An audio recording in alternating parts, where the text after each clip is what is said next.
gentlemen, to the GSL, the Global Star League. There's some G-Skill RAM. There's a Sony Ericsson phone. And, well, we're going to see some Razer headsets later on. Those are our sponsors. Thanks to you, sponsors, for making sure we could have this tournament. And thank you to whatever power has enabled us to have this group in Code S, man. This is going to be... I thought you were going to say thank you to the viewers. That's why I pointed at the camera. Thank you to the viewers, too. Of course, that goes without saying, man. Of course, they're the ones who allowed us to have this awesome That's actually true. That actually is... They're actually even more integral than the sponsors. Having the viewers... That's why we do this. Like, that's why both of us got into casting, is because we want to enable you guys to have some entertainment. So, hopefully you guys are enjoying this. But we have an awesome group right here. We got Oz versus CoCa is going to be first. And then we have Tasia versus... Yes, there is a legend in the building today, ladies and gentlemen. Nada is here. Well, you know, I usually, whenever Nada comes to play, there are a lot more female spectators. And I was kind of looking around, and I was like, oh yeah, Nada is playing today. That's true. They come out when he plays, man. They actually come here. Can you blame them?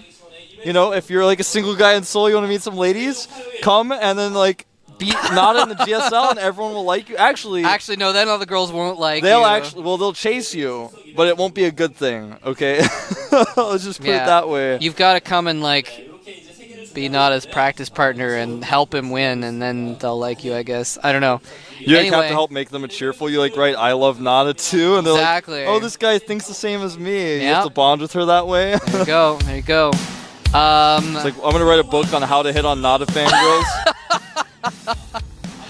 That'd be awesome. Anyway, here is our players. They're going to walk out to their battle booths right now. There's Oz in his FXO jersey, standing and giving a bow to the audience. Slayer's CoCa is on the left. And I actually just spoke with Oz moments ago, and he said CoCa was so scary. It was the only thing he was worried about in this group. Yeah.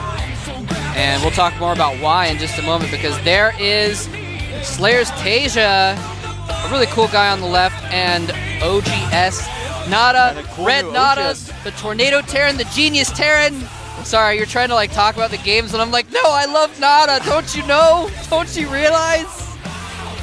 Is Moletrap a Nada fangirl? Yeah, pretty much. That's pretty much what it is. Well, you know, Nada's got a cool new OGS jacket, actually. Oh man, I see the Nada fangirl, man. I was looking for her earlier. She just walked in. She always comes when Nada plays, man. Always. Oh, I think I know who you're talking about. Yeah, I think you know. She always comes, and I was like, she's not here though. And then I just started walking in, and I was like, oh, it's official. Nada is here. It's not as official because Nada was right over there. I saw him, but I wasn't really sure if it was him until she came, and I was like, okay, Nada is playing today. She actually shows up to. She must have a few favorite players because she shows up to a lot of stuff. And actually, I've actually been to the WCG games, and she's actually there half the time too. So she just is a good fangirl. Yeah, dedicated fans are just what makes esports awesome. Yeah, and by the way, we say this a lot, but if you're in Seoul, we say this a lot, but it actually happens a lot. So it's actually worth it to say it. If you're in Seoul, if you're in Korea for a vacation or something like that, or you're here studying, come on down to the studio Mokdong. There's instructions on gomtv.net on how to get down here to the studio. You can come here. You can say hi to the players. You can experience what it's like to watch the games live here in the studio. You can meet us. You can meet Nick and Dan. Very true. All of those things are true, in fact. It's like a dream come true if you come here, actually. It is. It really, really is, actually. Yeah, in fact, there was a guy from the Netherlands that was here yesterday talking about how he had a vacation, and he He's like, of course I went to Seoul. Yeah. StarCraft's there. Yeah. That's what he told us, he went and saw other stuff around the country like I did, but he's like, no, I'm actually... But then, of course, I had to come and watch StarCraft games. So, anyway, we're looking forward to... Too. You should. Yeah, I actually, I was saying before, I went around the country. Korea is actually just a beautiful place.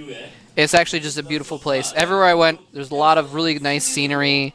And I feel very lucky to live here, man. It's a little bit like the cities, the nature and the temples and stuff are what you want to see. The cities all kind of look the same all over Korea. They all have the same standardized high-rise apartment complexes and that kind of thing. So the cities aren't the beauty of the country, admittedly, but the countryside and all the farms and the forests and cool like fortresses and castles and stuff. No is planetary really fun. fortresses. No planetary fortresses. No. You Just- find those in the PC bong. Just reconstructed, 1600s fortresses. But I will say, you're right in that like there's a lot of scenery outside of Seoul itself, outside of the downtown city. But if you want to have a lot of fun, if you want to go partying and clubbing and stuff like that, there's a huge scene for that in Seoul as well. So definitely recommend going to Hongdae if you haven't yet. If you're in Seoul, definitely go there. It's an awesome place. Yeah, actually, there's like a national park like actually in Seoul that people go to a lot. And I think I read the other day that it's the highest ratio of like visitors to square feet of any national park in the world or something like that, because it's in Seoul, so people go there like all the time, and it's like a small national park. So that's cool. But you don't actually have to go outside of Seoul to like go experience like a national park. Yeah, I have been to a few parks inside of Seoul myself already. So. There is actually a ton of parks in Korea. Like they really, really make sure that there's like playgrounds like all over the place and little parks and stuff. This is a great country. We actually just can't. We just we take our headsets off. We like go write a book about it. We're like, actually, I guess we should change career paths here. We're actually just gonna like go skipping through the fields of happiness after this group. What's going to happen? I don't know where it's going with that.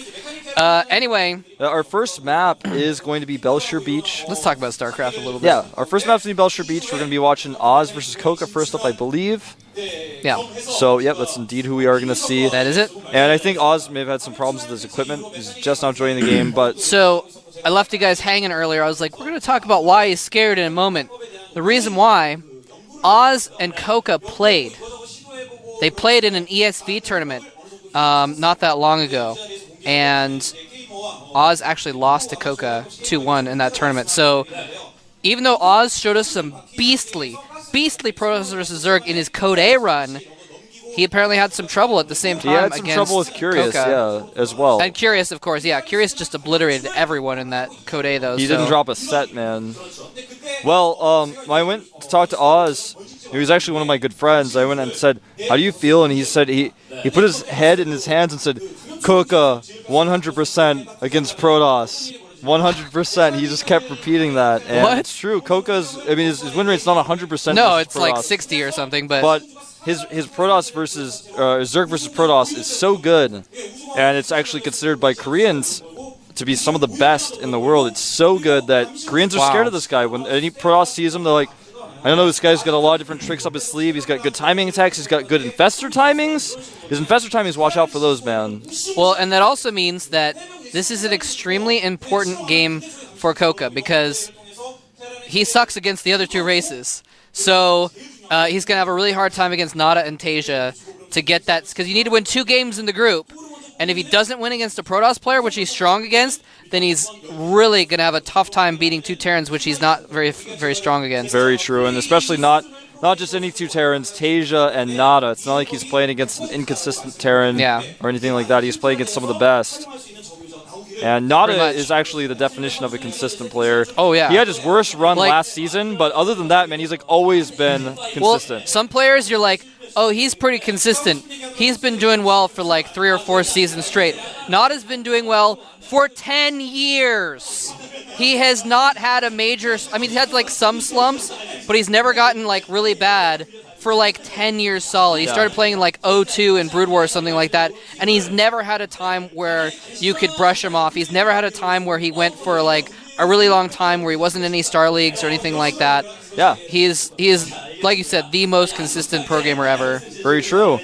And, I got to say, Nada, whenever he talks in interviews, whenever you see him, you ask him about his games, he'll tell you, all I think about is the mistakes I made and how I could improve. And whether he wins or loses, he always keeps that in mind. That's why he's been so consistent. But anyway, enough about Nada. Here is CoCa, a former member of the team Zenex, and currently actually 100% win rate against Protoss in the GSL. Oh, in the GSL, okay. He has had some losses in...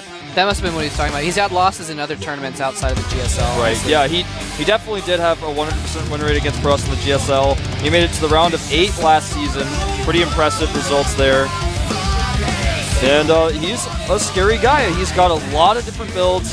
His investor play is something to watch out for, though. He's really well known for that. Was he one of those players that started doing that timing where you just like get lair off 2 bases and go in and attack with a bunch of infested Terrans that we've seen a lot recently? He actually usually does not do that. Okay. He just gets infestors to make sure that he can control the map. Against Blink Stalker timing attacks, for example. He's actually held almost every all-in known to Protoss with infestors. But here is Oz.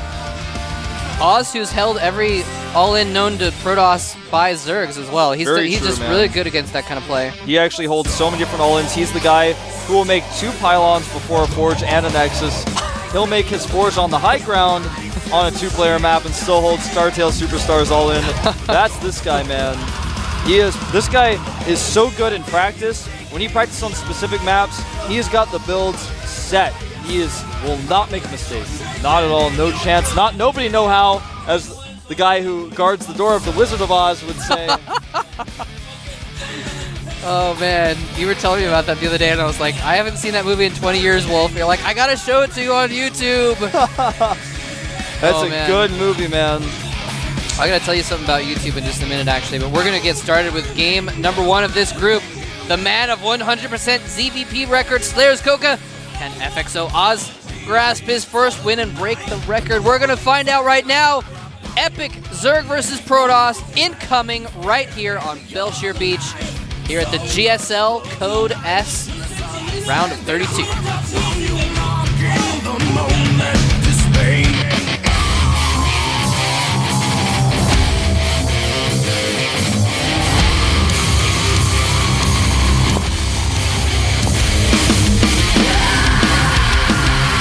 All right, here is our Zerg player. He has a perfect record against Protoss players in the GSL. Can he keep that record alive? He is. Slayer's CoCa. It's like soothing almost the way she says that. Slayer's CoCa. There he is. And here is our Protoss player, extremely good at holding off Zergs in Code A, because I'm curious. He is. And if I listen to those voices like for 5 minutes, it would put me to sleep. That voice just reminded me of Oz. I am the great and powerful Oz. Pay no attention to the man behind the curtain. I know that one at least. Pay no attention to the man behind the cheerful. That's right. Winner Here's prediction. the predictions. Both of these guys about even. Guys, yeah. Which means the other 2 are probably about even as well. Unless it's like Tasia got 10 and Nada got 30. Although actually, it might be the other way around because Nada, even though he's a fan favorite, he's a legend in the StarCraft community, he actually has not had any major results recently. He's been, he got eliminated fair early from last season, despite the fact that he supposedly took he's taking a semester off school to focus on StarCraft, so. Whoa. There's a lot of things I want to point out about Oz really quick. Just not to stop talking about Nada, but no, that's fine. Oz actually has made his gateway not a part of a wall. He's actually hidden it in the top left of his base. He's making weird gas. This is a map where a lot of people like to fast expand on using a forge. It's much rarer to see gateway expands like this, but it's much safer to do that since the natural is so wide open. I think he's trying to hide it from an Overlord scout. Yeah. Because the Overlord gets there pretty fast on this map. Yeah, and he's not going to see the forge, and he's not going to see the gateway either. He's going to really freak CoCa out at this point. Yeah, CoCa's going to like see it and be like, uh-oh, am I getting proxy 2-gated? Yeah, and Oz does a lot of these types of builds. He's very specific about everything that he does. He hides his gateway in that corner. He's planned this out. He's practiced against so many different types of builds that CoCa might throw at him. I like that he blocked the hatchery there for a little bit as well. Yep. Making a pylon near his natural looks like he's just going to 1-gate expand by the looks of things. I actually didn't see. Was he going to go hatch first and he forced him into pool first, or? No, he went pool first. He actually went pool first, okay. Couple Zerglings. About 2/3 of the way done. He's going to take out this pylon. The first Zealot not going to be able to stop him. If he micros the Zerglings anyways. He's going to take out the Zealot though.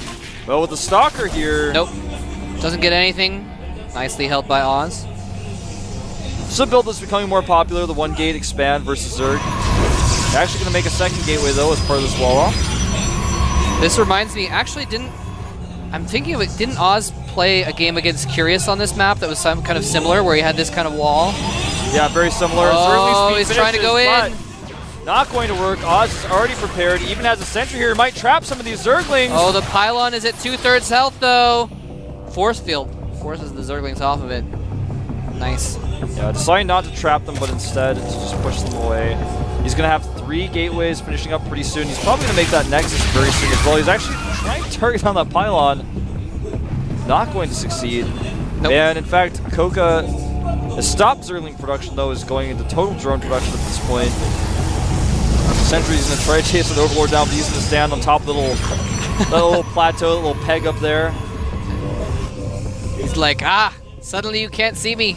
Even though I'm flying in the middle of the air, I'm invisible. Overlords are tricky like that, man. Now, There may be an Overlord on top of your canopy bed at home, you don't know. a canopy bed? Yeah. You mean my bunk bed in the golf house? Yeah, there could be one up there too. Or maybe not me, actually, you're just the you in general. Yeah. By the way, were you talking about a Falcon Punch video on a match the other day or something like that? I was talking about this Falcon Punch arena. Well, I know that video that you're talking about. There is an anime for Captain Falcon and F-Zero in general. That's what I was mentioning. Someone, you apparently mentioned that, and someone thought that I had mentioned it, so they tweeted me a video from it that was like completely awesome, and I saw it and I was like, what is this? I have no idea. And they're like, oh, I thought you had talked about it. I'm like, no, I have no idea what this is. But Captain Falcon's a cool guy. Anyway, thanks for that guy for sending me the epic Falcon Punch video. Oz is going to hit a pretty nice timing here with just 3 gateways. Guess how many sentries he has? 6. That's the magic number. You never want to make more than 6 sentries when you do a timing like this.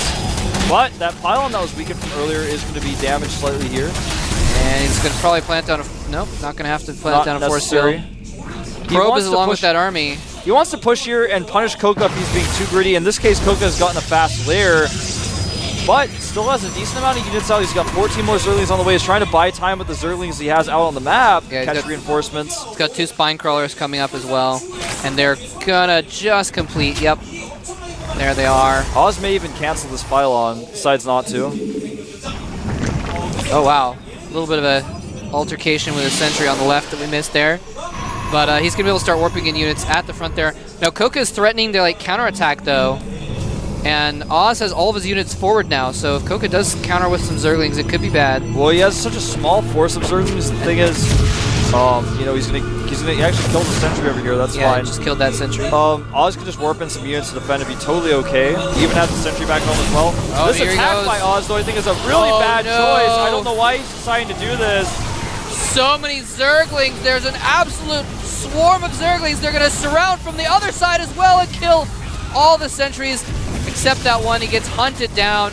And That's CoCa... a terrible choice by Oz to attack there. Absolutely. I can't... It could not have been a worse decision, actually. He knew there were spines there. He knew there were a lot of Zerglings out. Yeah, I mean, maybe he didn't know there were that many Zerglings, but that was disgusting. Well, he just so behind, man. He just took this game, crumpled it up, and threw it in the dustbin, man. That's like when, you know, you're trying to, like, I guess what's like if you're playing volleyball, someone bumps it across, like they don't get a good angle, so they bump it like across. CoCa just like jumped up in the air and freaking spiked it, right? And it didn't even spike it on the ground. He actually spiked it in his face, so he broke his nose at the same time. That's how much CoCa has a lead right now, and he's loading up a huge drop. He's going to serve this time, man. He's about to serve. He's going to serve an ace, man. Oh, man, he's actually breaking down this pylon wall. He doesn't want to do that right now. Well, I guess given the third drops, does it matter? Oh, no! Baneling's killing everything. The force fields do keep some of the Zerglings out, but it doesn't even matter. He's like trying to find things to drop Banelings off, but he's not sure what to drop them on because there's no units left. And he's going to go for some probes up there as well. And force fields are not going to last forever. Oz had reason to be fearful, man. He is doing so good at trying to defend this, but there's nothing he can do. Well, you know, at this point, I feel like CoCa has gone back behind the curtain. He's seen the weaknesses of Oz. Yeah. That's right, man. He knows behind that gateway wall, there's a bunch of probes he can kill. Oh, and creeping up is natural just to make sure he can't build any more cannons or anything. Doesn't even matter, though. Can't repower that gateway. And these probes are, well, okay. Oz has done such a GG coming from Oz. he did such a good job against Zerg attacks like that in the past, but there was just nothing he could do about that. And I did not even expect those drops. I missed that on the production tab. Well, here's what happened, okay? When you do that timing attack with the 6 sentries, you get the pylon up. If you go up the ramp and you see that there are 2 spines there, and if a decent amount of Zerglings, you cancel your pylon, you go home. And then you just go home and you make a 3rd base, you start attacking up, you only made 6 sentries, you didn't overcommit on the gas. And in this case, Oz was like, no. And then he just went up the ramp, and then trapped his sentries in a place where spines could hit them for free. Yeah, the Zerglings weren't hitting them, but who cares, man? The spines are killing all your sentries. Yeah, well, and some of the Zerglings were hitting them too, Yeah, so we lost about half of them. Just the force fields were like too late. The Zerglings already gotten past, and he did some like extra force fields and forced them off, but it was like not enough, so he couldn't even fall back at that point. Yeah. So yeah, that was a pretty halting attack. Yeah, but, and from there, CoCa could have done anything. Could have taken a 3rd. It's true. Decided to end the game. He was like, we don't have any more force fields, and even though you have force fields a little bit, I have drops. So I like that early drop. That's actually something I haven't seen really from many Zergs going for drops that early fast, against Protoss. Yeah, obviously Zergs go drops versus Protoss in the mid-late game, but not that early usually, and that worked out. It worked out really well. I mean, even if he'd brought his whole army home and had that behind his wall, I still think that drop would have killed him off because it was so massive. So that's going to be game 1. Oz is going to go down to the quote-unquote losers match and going to have one more chance to keep himself alive. CoCa's going to advance to the winners match. He's going to have to beat one more. He's going to have to beat the Terran, advance to the round of 16. But we're going to get straight into match number 2. Who's there this guy? Is Tasia. Another former ZenX member, actually. Yeah. I still remember the hilarious time when Slayers was here for the team league, and we went in there and we're like, oh, who's going out first? And they pointed at Tasia, and I didn't know him at that time. He was still relatively unknown. I said, oh, what's your idea? And he says, oh, next Tasia. And like the Slayers members like, you know, slapped him on the back and were like, no, you're Slayers now. Slayers Tasia. You know what was interesting about that match was that day he played against ZenX and all killed him. That's right. And there was actually a big scandal. Well, it wasn't really like something that ever got public, but the ZenX members felt that he had leaked a lot of their replays. Oh, wow. And stuff like that. So there was kind of like an underground scandal that you guys didn't really hear about because it was like in the Korean scene. Like it was probably on Play XP, but I don't think he would have done that. I don't think he actually leaked the replays, but there was kind of like a lot of accusations going around about that. But anyway, that was a long time ago. Now he's on Slayers, and his opponent, Nada, has always been on OGS, except back when he played for We Made Fox, StarCraft 1. Yeah. Tasia is such like a nice, mild-mannered kind of a guy, too. Yeah, I can imagine him doing that. OGS got a new jacket. They've got a cool new shirt. I'm liking it, man. They still have that Mom's sponsor. Mom's, I don't remember. Yeah, Mom's Touch Chicken, I think. Oh, Mother's Touch, Mom's Touch, whatever it is, man. It's a chicken place. I still haven't eaten there yet. It's a chicken place, unlike Googum's. Yeah. Even though they have a wing logo. Oh, it makes yeah, me, it was you. It makes me think of chicken. I remember I was casting with someone. Yeah, that was you. Old generation StarCrafters, and you don't get very much older than Nada when it comes to old generation StarCrafters. That is for sure. Look at him meditating. Yeah, man. He's like going to go into closed. Sage mode right now, so he has extra chakra to beat Tasia. He's ready, man. The upcoming Star Slayers Tasia versus the veteran OGS Nada. The 80% win Tasia versus 73% Nada. Who's going to come out on top in this TVT on Tal'Darim Altar? I am Wolf. With me is Moltrap. This is the GSL Code S round of 32.